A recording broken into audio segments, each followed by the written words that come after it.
are you? And thanks for stopping by. I'm doing great. How are you? Good, fantastic. So let's kind of just jump into this really quickly, Mitchell. And the process of a writer, when you write a book, how does that start for you? It just starts with an idea. Most of mine come from either daydream or dream, and then that kind of festers on me, and then I start, exploring that one. Especially like with the Abbey Roads, that came with uh, the Scales of Justice, inserting that character into it, and then just start fleshing her out because I like that character so much. So when you're talking about daydreaming, explain that kind of whole daydreaming process where you figure out ways to write. Okay. Just an idea comes to me, and then I start opening that idea and following the threads that follow in my mind, exploring that. And a lot of those things you start exploring don't end up coming to fruition, but you trigger an idea. With my first series, it was something that just haunted me. It would not go away, and so by the time I got to it and wrote it, then it became that 4 book series.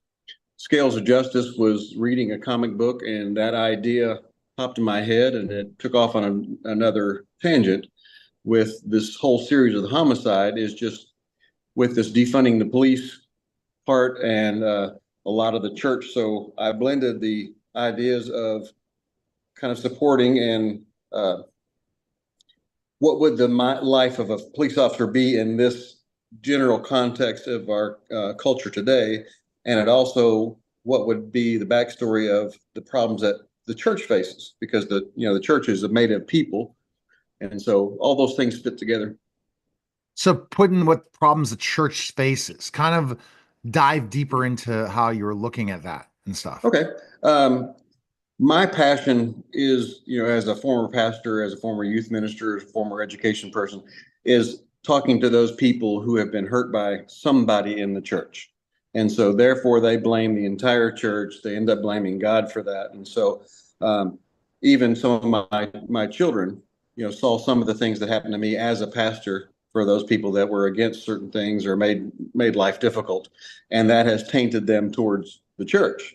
And so that's where Abby Rhodes came in. Is what was her backstory? What would be something about her that's hurt in the past, and how would God reclaim her?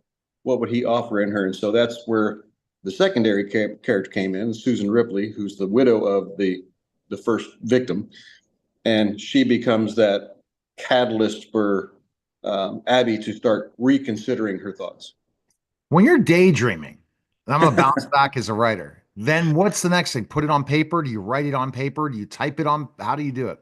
I used to, and what I used to do with dreams or daydreams, I had a little those little tape recorders, and Yeah. I would throw those ideas out there. And then I started jotting them on paper, and over time, I began to be able to keep those in my mind and start shifting and playing with them. But yeah, I usually put it on paper and start exploring people, start exploring ideas. Short stories come in little blurts, and I almost see those completely intact in my mind. That's interesting that you say that. So then you use the tape recorder. Now, how do you jot down ideas? I just throw them on my notes in my phone. Okay.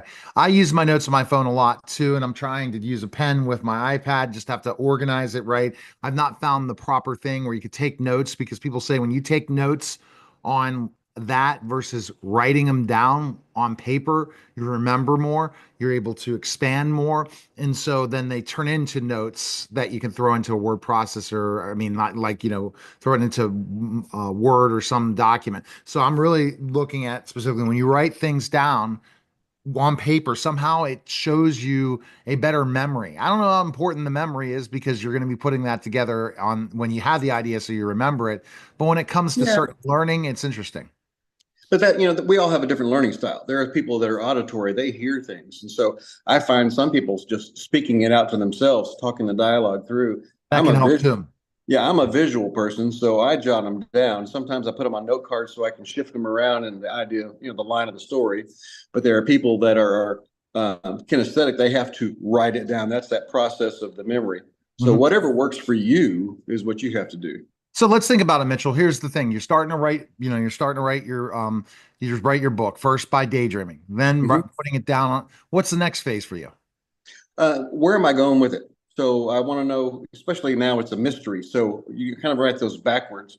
How is it going to be discovered? What is the tangent? And then you work your way back to there with the clues, and then you start with that murder. And the second book that's going to be coming out in July, that was just seeing all these homeless camps on the river of the Cumberland, and starting to wonder what would happen in those places and how could that, how those people fit in and why are there four camps in one site. And so just my mind just begins to unpack that, explore those. Starts going around and around and around. It does. And that And became the story, The Least of These. So I got it. I got it. Man, it's really interesting that process. And you're kind of reverse engineering the way you write. right. It's deductive. So you start with the finish and you kind of go backwards. And try to do that where you leave enough clues, but you don't give it away too early. And then, so then when you're starting to write it, you're making sure. How do you keep the readers really engaged each chapter? What do you look at the end of a chapter to kind of really? I think of the Harry Potters of the world. There's certain Right. ones that keep you on edge, and you can't wait to read the next chapter. Uh, and I'm such an audiobook fan. I can't wait to the next chapter more listening to it than reading it. Mm-hmm. I'm not, I mean, I'm a huge avid reader before, but now with how busy I am, I'm listening to more podcasts, listening to other things, Right. talking to people like you and learning. Um, but that's really the thing. How do you keep people to make it this page turner? Well, I use a lot of dialogue, so it goes quickly, but you're hearing it. And what I want to try to do, and when I took creative writing classes, that they just beat that into you, show, don't tell. And so you don't want to summarize, and you want to give enough of the situation where they can pick the clues out, and you're not giving them to them. Let's talk about descriptive, being Okay. descriptive. How do you keep, because, like people could come out and say, okay, I'm going to write a book today, right? And Mm-hmm. before AI, you couldn't come up with enough ideas. Now you can. That's another interesting thing. Check out my client's book. Paul Hollis and Frank Fiore wrote a book called AI for Authors. People need to check that out. It's interesting. Yeah. It'll really give you some more AI stuff. But ultimately, before then, it's like the worst writers are the ones that can't be descriptive. How do you kind of do that descriptive thing? And I think this is the problem. People don't want to write because they don't want to edit. This is the thing Yes. that people that are always rated the worst writers, right, in college and high school, where unless they had, people helping look over their paper, telling them to make the changes. But now, as a writer, anyone could be a writer. They just need a great editor, right? Right. And you need to learn to edit yourself as well. My When I took my first creative writing class, I got my first short story back, and he says, "Nice idea, Mitchell. You want to have written, not to write. When you learn to want to write, it will be so much better." And so I had this fantastic ending, and I couldn't wait to get there, but it wasn't a good story. And so I had to learn to enjoy the process. And if I'm not enjoying it, how do I expect a reader to? Mhm. And so that's the thing, the mysteries that excites me is coming up with the clues and discovering different people. All right. Thinking of other things, Mitchell, that in that writing process, and we look forward to talking about that. But people can check out the pre-orders are ready, right? For The the book. pre-order for the ebook is yes. Okay. And there's 5 different formats for that. So All right. And the best place to go is Amazon right now, right? you can go to Or your Amazon, you can go to wordcrafts.com. You can also go to my website and it'll have all 5 of those Mitchell S. links. Carnes, author.com. Author.com. Right. Appreciate it. All Mitchell, right. it's such a great a conversation. Great to talk to you about this stuff. And I think that as writers, they love to explain their process. And that's where, you learn in your creative writing classes. And people need to Mhm. listen to podcasts like this and say, oh my gosh, what else can I learn from this? And appreciate it, Mitchell, for stopping.